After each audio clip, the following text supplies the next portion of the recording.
Hello students, let's start our second video of cyber law which will be related to cyber crimes part. ठीक है, तो इसके कुछ MCQ topics हम cover करेंगे एंड कोशिश करेंगे कि हम समझे कॉन्सेप्ट को इन डिटेल। अगर कोई बोगस वेबसाइट है, ठीक है, अनट्रस्टेड वेबसाइट है या बोगस वेबसाइट है, okay, with realistic field, with क्या है रियलिस्टिक फील्ड, आपको लगेगा कि भाई ये ट्रस्टेड वेबसाइट है, उसमें जो भी फील्ड्स यूज हो रही है that is realistic, login page है, यूजर नेम है, पासवर्ड है, वही ऑप्शंस दिख रहे हैं जो एक रियलिस्टिक वेबसाइट में होगी, तो उसको कहते हैं फिशिंग। क्या कहते हैं? फिशिंग। ओके, क्या कहते हैं? फिशिंग। फिशिंग मतलब एक रियलिस्टिक वेबसाइट, एक बोगस वेबसाइट है जिसमें रियलिस्टिक लुक और फील है, that is called fishing. Okay, one second.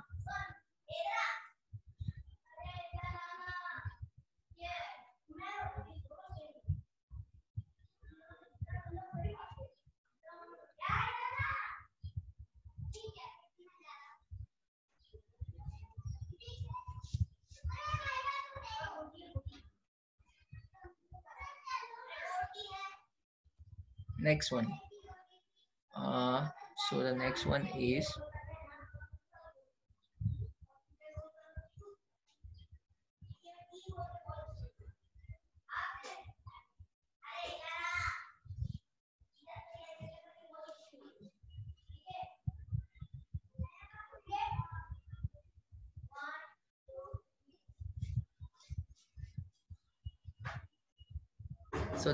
is footprinting। क्या होता है? ठीक है, next one is what? Footprinting. Footprinting का मतलब क्या है?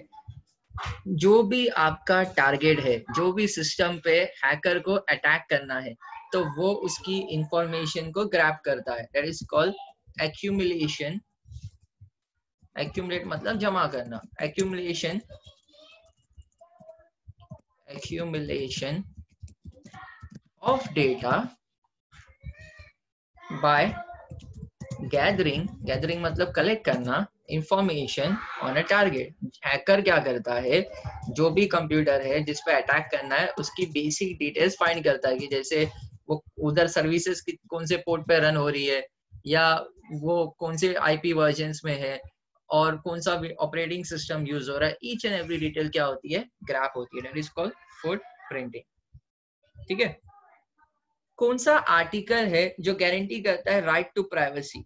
तो article number 21, article number 21 of constitution of India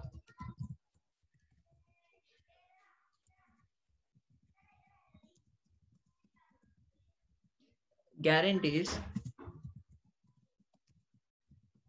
right to privacy, guarantees right to privacy। ठीक है, जब हैकर अपने आप को वैलिड यूजर बताता है, ठीक है, उसको कहते हैं इम्पर्सनेशन।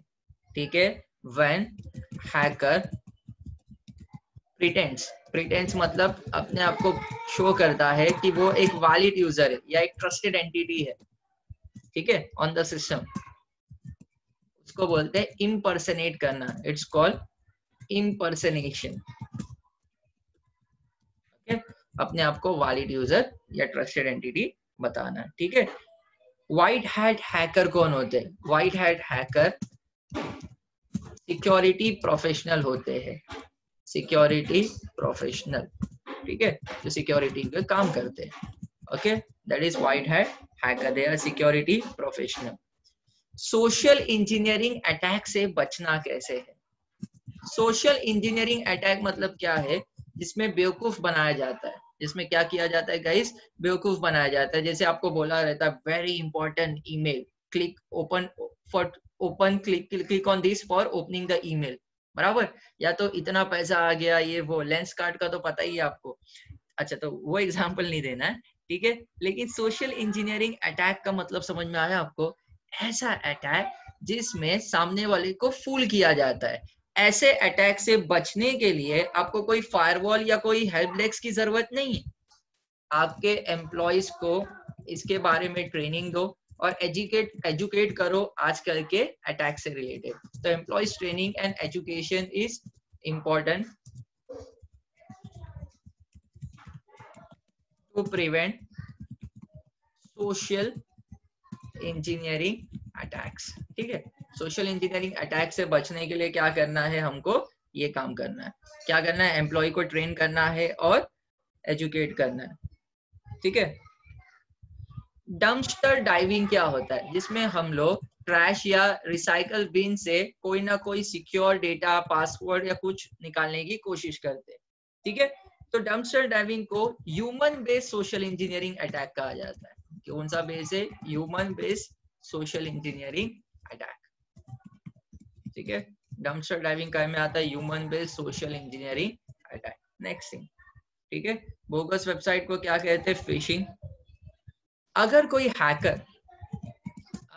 हैकर अटेम्प्ट करता है to attack a host via internet, किसके माध्यम से, इंटरनेट से। अगर कोई हैकर अटेम्प्ट करता है होस्ट को अटैक करने वाया इंटरनेट, उसको रिमोट अटैक कहते हैं। रिमोट अटैक मतलब नेटवर्क के थ्रू, समझ में आ रहा है, क्या कहते हैं उसको, रिमोट अटैक।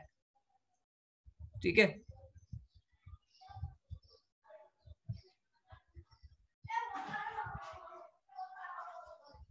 तो इतना समझ में आ गया आपको। फुट प्रिंटिंग क्या होता है, जिस कंप्यूटर पे अटैक करना है उसकी इंफॉर्मेशन को ग्रैब करना। Okay, that is called what, foot printing. Next thing is what,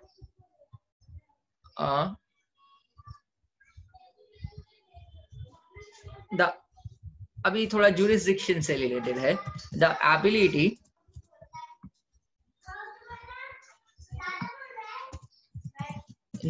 ability of government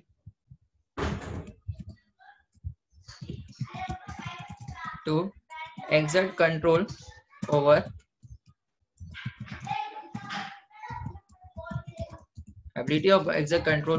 person or corporation, यानी कोई भी business body, is called jurisdiction। jurisdiction मतलब ये पावर होना कि आप कोई लीगल एक्शन या जजमेंट सुना सके, तो कोई भी पर्सन पे या कोई भी कॉर्पोरेशन पे। तो उसका डेफिनेशन क्या है, the ability of government to exert control over person और कॉर्पोरेशन इज कॉल्ड ज्यूरिसडिक्शन। ठीक है, next some is what, cyber law क्या है। तो ये डेफिनेशन है, आप याद रखिए। Cyber law is a generic term which refers to, अब ये तो रट्टा मारना पड़ेगा आपको, which refers to all legal and regulatory aspect of internet and world wide web। मतलब सारी लीगल और रेगुलेटरी एस्पेक्ट को लेकर, इंटरनेट को लेकर, it's called cyber law. Aspect of internet and world wide web, that is defined as cyber law. ठीक है, next thing guys,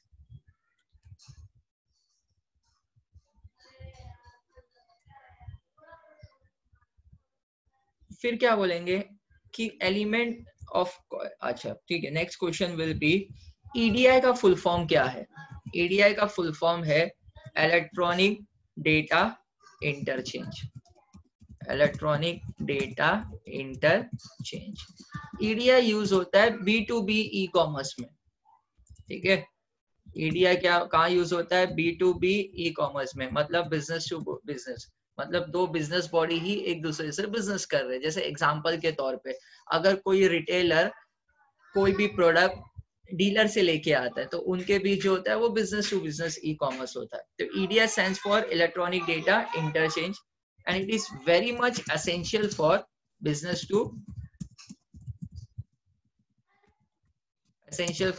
to business commerce. B2B मतलब बिजनेस टू बिजनेस। ठीक है, सेलर और कंज्यूमर दोनों ही बिजनेस कर रहे हैं। नेक्स्ट थिंग, वीजा क्या होता है, इसका खाली याद रखना, will not get into. Visa होता है payment provider, visa is payment provider, visa is nothing but a payment provider, ठीक है। नेक्स्ट इंपॉर्टेंट चीज क्या है, नेक्स्ट ये है कि ई कॉमर्स के फायदे क्या है या यूनिक फीचर क्या है, ई कॉमर्स यूनिक फीचर। तो गाइस ई कॉमर्स का यूनिक फीचर ये है, नो टेरिटोरियल बाउंड्री। आप ई कॉमर्स का बिजनेस कहीं पर भी रन कर सकते हो, कहीं पर होकर भी, ऐसा कोई बाउंड्री नहीं है। फिजिकल लोकेशन इंडिपेंडेंट, कोई एक स्पेसिफिक फिजिकल लोकेशन पे आप डिपेंड नहीं है, समझ में आ रहा है, कोई बैरियर ही नहीं है। Physical location independent, speed of message, ये सारे कैरेक्टरिस्टिक है जो ई कॉमर्स को यूनिक करते हैं, समझ में आ रहा है, हाँ कि नहीं। नेक्स्ट थिंग, तो next part will be on copyright से रिलेटेड समझेंगे कुछ चीजें, ठीक है। वाटर मार्किंग का यूज होता है, वाटर मार्किंग मालूम है ना, मेरे नोट्स भी हम देते तो उसमें वाटर मार्क ऐड करते हैं कि नहीं। It's a digital technique use for copyright of digital content. Digital content में कॉपीराइट ऐड करने के लिए क्या यूज होता है, वाटर मार्क, क्या यूज होता है, वाटर मार्क, ठीक है। नेक्स्ट थिंग, हाँ, लिटरेचर वर्क या लिटरेरी वर्क किसके अंदर आता है, literary work comes under copyright. Literary works को प्रोटेक्ट करने के लिए क्या यूज होता है, कॉपीराइट, पेटेंट नहीं, पेटेंट ट्रेडमार्क नहीं, ठीक है, क्या यूज होता है, copyright, okay. Next thing, trademark important characteristic क्या है सर ट्रेडमार्क का या डिस्टिंग्विशिंग फीचर। तो इंपॉर्टेंट कैरेक्टरिस्टिक है ट्रेडमार्क का कि वो डिस्टिंक्ट होना चाहिए, डिस्टिंक्टिवनेस यानी डिफरेंट होना चाहिए। डेफिनेटली ट्रेडमार्क क्या होना चाहिए, डिफरेंट होना चाहिए, ठीक है। ट्रेडमार्क क्या होना चाहिए, डिफरेंट होना चाहिए, ठीक है। The process of registering a domain name